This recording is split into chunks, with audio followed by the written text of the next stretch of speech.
sometimes we can say something and it's comprehensible to us, right? We understand it. We know what's coming out of our heads. We know the thought process.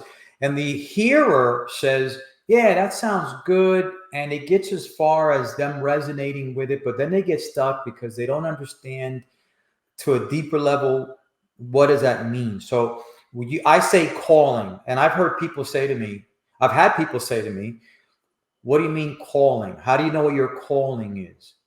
And I say, look, and this is in one of my books, and this is in one of my merchandise.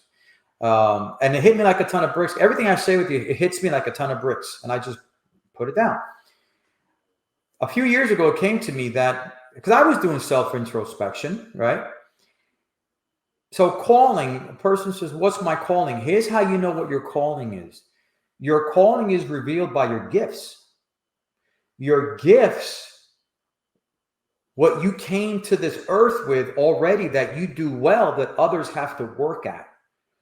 I can't throw a baseball 95 miles an hour. That's not my gift. I can't do technical computer stuff. That's not my gift. I'm not supposed to do that. But I can speak, and I've never taken a speaking course. I've never taken a writing course. But you give me, I used to be in ministry. People used to always, the ministry group that I was a part of used to always say, hey, if you need a last minute teacher and preacher, give it to Jay and give him 2 minutes and one scripture and he'll create a whole message out of it. And they're absolutely right. You give me a couple minutes and I got a message rolled up, ready to go. That's a gift. Yep. So my gifts reveal my calling. And then your calling, listen to this now, your calling will always fuel and direct you to your purpose.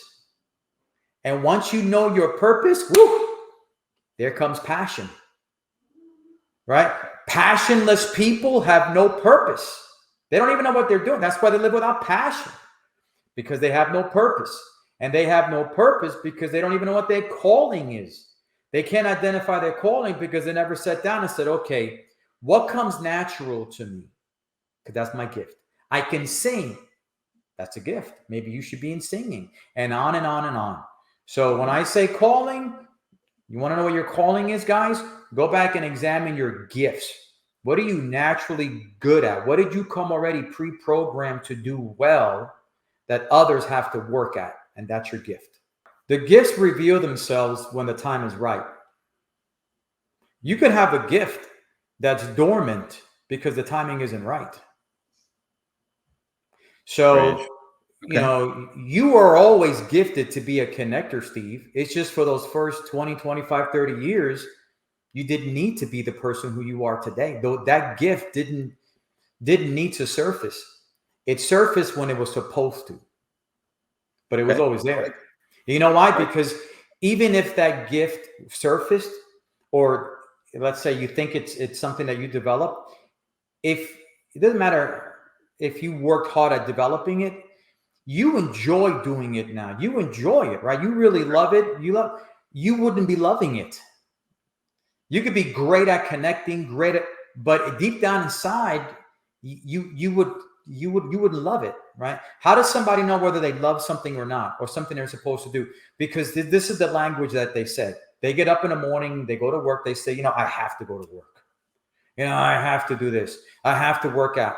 Well, that's the person who says internally, you know, if I could be doing something else, I do it. I'm doing it because I have to. There's no passion there. The person who has passion, they say, no, I get to work out. I get to go to this gym. I get to be married to this person. I get to do this show. I get to write books. I get that comes from a place of it's a privilege and I enjoy it and I'm passionate about it.